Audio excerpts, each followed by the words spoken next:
Yurdumuzun okkulny ösýän ykdysadyetine özleriniň öndürjülükli zähmet gadamlaryny goşýan Akkent hususy kärhanasynyň hünärmenleri öndürýän önümleri bilen diýarymyzda harit bolçylygyny döretmekde tutan ýerli zähmet çekýärler. Bu hususy kärhana 2010-njy ýylda önümçilik işini ýola goýup, şondan mären polietilenden 100 litrden 25 000 litre çenli dürli görnüşli, uly gogrumly suw gaplaryny öndürýär. Bu ýerde öndürilen dürli gogrumdaky howuzlar bolsa kiçi ýaşly sagalaryň tomus basynyna iň bir islegli harydyna uruly. Mundan başga-da ýurdumyzyň mallarçylyk toplumlarynyň ýürüte buýrmalary esasyna iri sakly mallar üçin dürli gogrumly nowolary öndürilýär.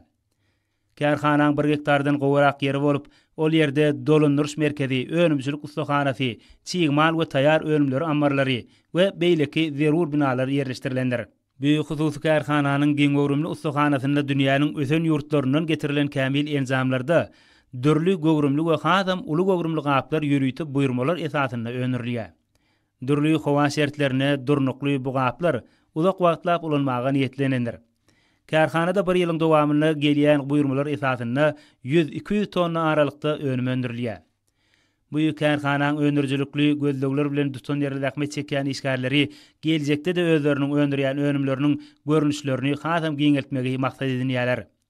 Olar Mehriban diýarymyzyň hemişelik bir taraplygynyň şanly 30 ýyllygynyň dünýä derejesinde bellenilýän halkara paragatçylyk oňlaşmak ýylyny ajaýyp zähmet üstünlüklerini beslemegi özleriniň baş maksadyna ögürüp häzirki günlerde iş öndürjülüklerini barha artdyrýarlar. Özleri üçin döredilýän giň mümkinçilikler üçin Akkent hususy kärhanasynyň işgärleri gahryman arkadagymyza, arkadaly gahryman terdarymyza alkyş sözlerini aýdýarlar.